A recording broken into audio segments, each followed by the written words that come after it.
ثانیہ نو میں ملوث مجرمان کو سزائیں سنا دی گئی۔ فیلڈ جنرل کورٹ مارشل نے پہلے مرحلے میں 25 ملزمان کو سزائیں سنائیں۔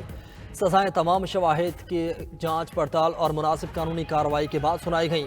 ملزمان کو قانونی تقاضے پورے کرنے کے لیے تمام قانونی حقوق فراہم کیے گئے۔ 13 دسمبر کو سپریم کورٹ کے ساتھ رکنی آئینی بینچ نے زیر التوا مقدمات کے فیصلے سنانے کا حکم دیا تھا۔ ملوث ملزمان کے خلاف ناقابل تردید شواہد اکٹھے کیے گئے۔ سانحہ 9 مئی کے بعد تمام شواہد اور واقعات کی باریک بینی سے تفتیش کی گئی۔ پرتشدد واقعات پوری قوم کے لیے شدید صدمہ ہیں۔ سانحہ 9 مئی تاریخ میں سیاہ باب کی حیثیت رکھتا ہے۔ ISPR کے مطابق جناح ہاؤس حملے میں ملوث جان محمد خان ولد طور خان کو 10 سال قید بامشقت۔ جناح ہاؤس حملے میں ملوث محمد عمران محبوب ولد محبوب احمد کو 10 سال قید بامشقت۔ GH کو حملے میں ملوث راجہ محمد احسان ولد راجہ محمد مقصود کو 10 سال قید بامشقت اور پنجاب ریجمنٹل سینٹر مردان حملے میں ملوث رحمت اللہ ولد منجور خان کو 10 سال قید بامشقت کی سزا سنائی گئی۔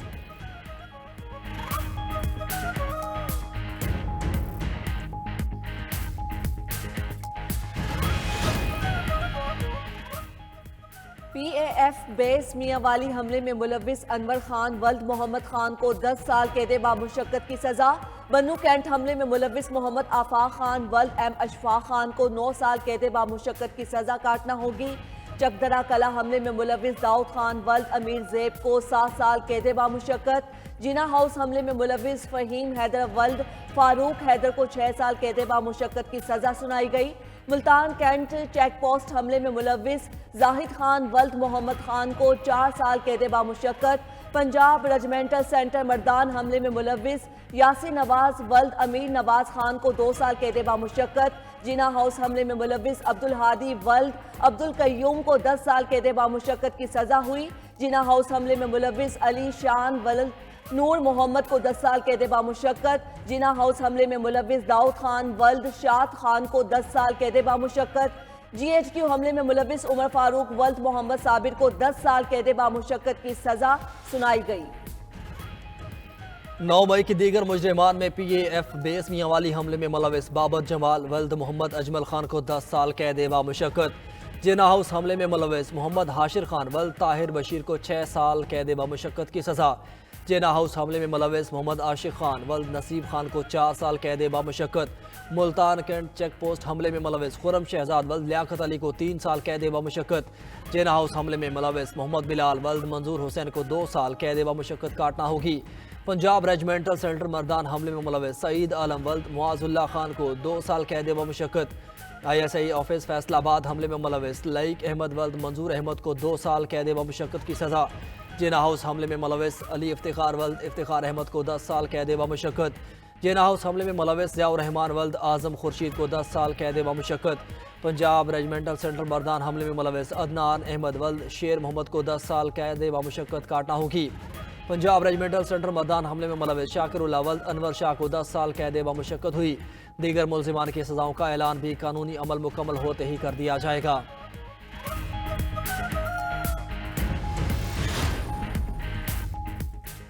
صحیح معنوں میں مکمل انصاف اس وقت ہوگا جب 9 مئی کے ماسٹر مائنڈ اور منصوبہ سازوں کو آئین و قانون کے مطابق سزا ملے گی۔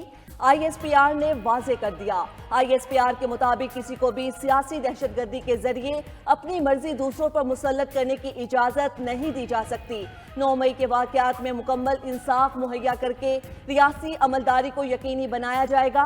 تشدد کی بنیاد پر کی جانے والی گمراہ اور تباہ کن سیاست کو دفن کیا جائے گا۔ 9 مئی کی سزاؤں کا فیصلہ قوم کے لیے انصاف کی فراہمی میں ایک اہم سنگ میل ہے۔ یہ ان تمام لوگوں کے لیے ایک واضح پیغام ہے جو چند مفاد پرستوں کے ہاتھوں استحصال کا شکار ہوتے ہیں۔ یہ سزائیں تنبیہ ہیں، مستقبل میں کبھی کوئی قانون کو ہاتھ میں نہ لے۔ رولز میں آئینی بینچ کے لیے ججز کی تعیناتی کا میکینزم ہونا چاہیے۔ جوڈیشل کمیشن اجلاس سے پہلے جسٹس منصور علی شاہ نے ایک اور خط لکھ دیا۔ سیکرٹری جوڈیشل کمیشن کو لکھا، آئینی بینچ میں کتنے ججز ہوں اس کا میکینزم بنانا بھی ضروری ہے۔ آئینی بینچ میں ججز کی شمولیت کا پیمانہ طے ہونا چاہیے۔ کس جج نے آئینی تشریح والے کتنے فیصلے لکھے، یہ ایک پیمانہ ہو سکتا ہے۔ کمیشن بغیر پیمانہ طے کیے سپریم کورٹ اور سندھ ہائی کورٹ میں آئینی بینچ تشکیل دے چکا۔ جسٹس منصور نے ججز تعیناتی سے متعلق رولز پر مجموعی رائے بھی دے دی۔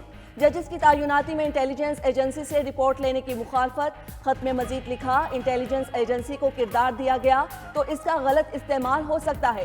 جوڈیشل کمیشن میں پہلے ہی اکثریت ایگزیکٹو کی ہے، پہلے فوڈ کورٹ بنا کر 26ویں ترمیم کا جائزہ لینا چاہیے۔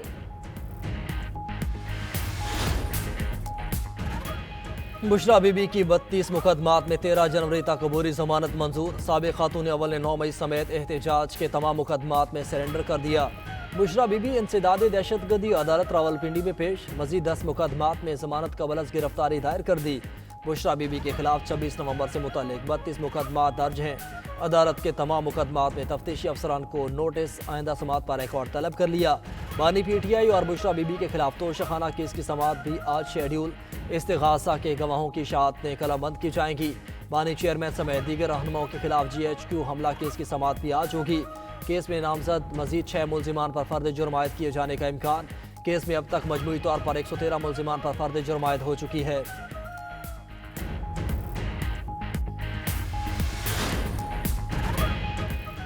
حکومت مذاکرات کے لیے سنجیدہ نہیں، مذاکراتی ٹیم کو بانی پی ٹی آئی تک اڈیالہ جیل میں رسائی نہیں دی گئی۔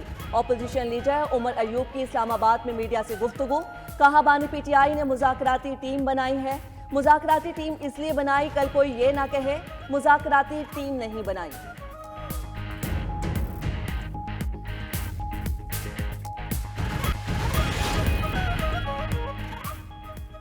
ملک کے بالائی علاقوں میں شدید سردی کا راج برقرار، اسکردو اور لیہ میں درجہ حرارت -12 ریکارڈ۔ گلگت، گوپس، کلات، استور، زیارت میں بھی خون جما دینے والی ٹھنڈ۔ اسلام آباد میں پارہ 1، پشاور میں 3، لاہور میں 6، کراچی میں 10 ریکارڈ۔ کوئٹہ میں پارہ منفی ہونے کے بعد آج دھوپ نکل آئی۔ مری، گلیات اور گرد و نواح میں موسم شدید سرد رہنے کی توقع۔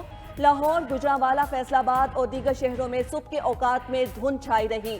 محکمہ موسمیات کے مطابق خطہ پوٹوہار اور چند میدانی علاقوں میں کوہرا بھی پڑا۔ سعودی عرب کے شہر مکہ مکرمہ اور گرد و نواح میں ہلکی بارش۔ عمرہ زائرین نے بارش کے دوران طواف کعبہ جاری رکھا۔ حرم شریف میں عمرہ زائرین نے باران رحمت برسنے پر اللہ تعالیٰ کا شکر ادا کیا۔ مدینہ منورہ کے علاقوں میں بھی بارش۔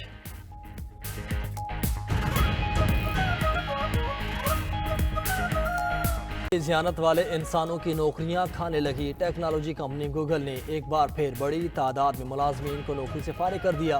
ملازمین کی چانٹی گوگل کا AI پر انحصار کے منصوبے کا حصہ ہے۔ گوگل نے پچھلے سال 12,000 سے زائد ملازمین کو نوکریوں سے نکالا تھا۔